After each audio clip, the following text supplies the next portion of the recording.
Hey everybody, Big E. Welcome to Big E's YouTube channel. Hey, I wanted to touch base with you guys today. Been a while since I put a video out. Not that I haven't been busy. I've just been busy on stupid shit, doing stuff with the shit hawk, other stupid stuff going on, trying to work some deals to get parts for the Turd.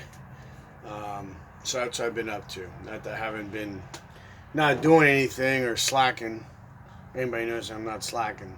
So anyway, I wanted to touch base with you guys because once again I was working on the Turd with the idle issue. Remember, I did a video a while back where we deleted the PVC valve due to the fact that it had the evacuation on there.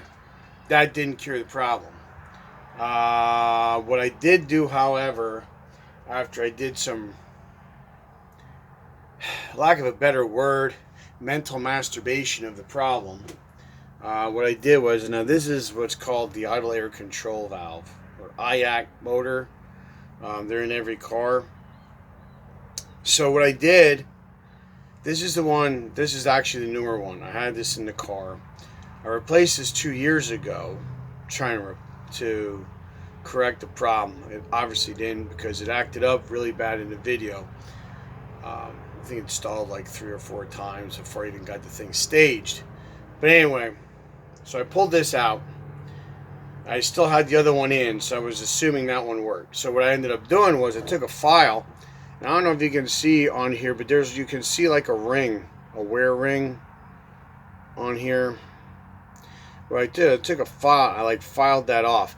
I purposely kind of created an air leak, if you will, because what was happening was I was figuring this isn't moving fast enough to allow air sometimes to let it idle. So I'm thinking it was getting stuck, not moving fast enough, and that's what was making it stall. So I went ahead and I took a file and I filed around here, and I actually took this shoulder, I knocked it down a little bit. Not this shoulder here, but the second one here. Okay, I filed that off.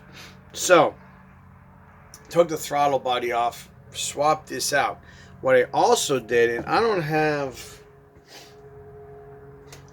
an extra throttle position sensor. I don't know if I'm going to be able to show you on here or not. Here's, I don't know if you can see what I'm talking about. I'm going to come over top.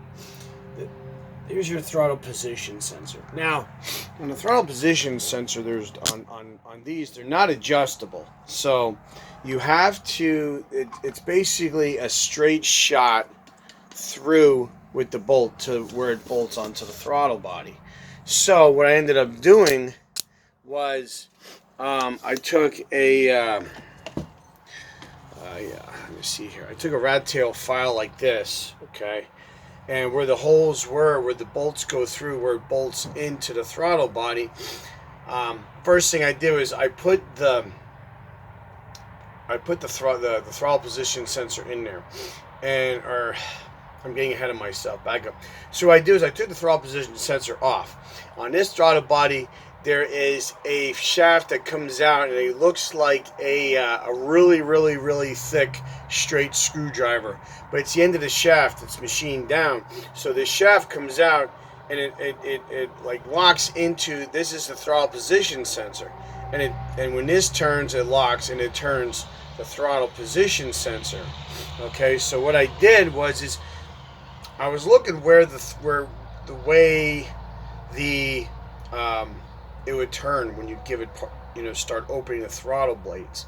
So what I did was I took a file and I elongated the holes. Now I can twist a little bit that throttle position sensor. Gives it, you don't want to go crazy, just a little bit. It's a little dabble do ya, kind of an old saying.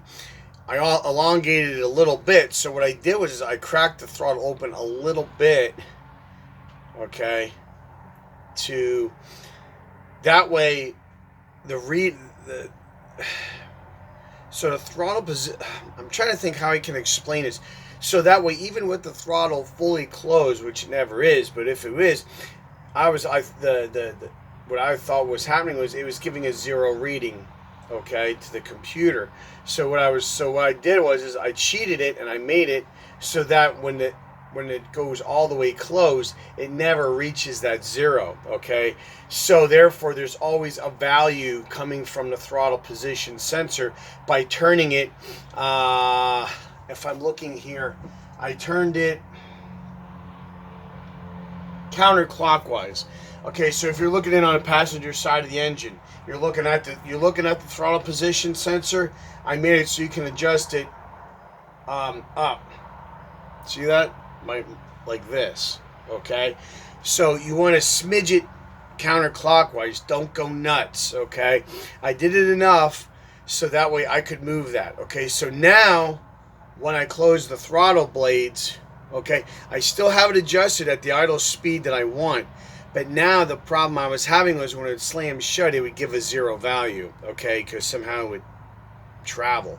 So now with that adjustability there, I turned the throttle position sensor back now, tightened it up, okay, and I put it on. Okay, so when I started the car up, it shot up to 2,000 RPM. Well, that's not where you want it to idle. So that told me I went in the right direction. Okay, so then what I did was I let the car warm up. I let it get about 180, 190 degrees. And I went ahead and I turned the idle down to about 1,1200 RPM idle. Okay, and with it at that temperature, I was whacking the throttle again, and it wasn't stalling. Now, is this going to work? I don't know.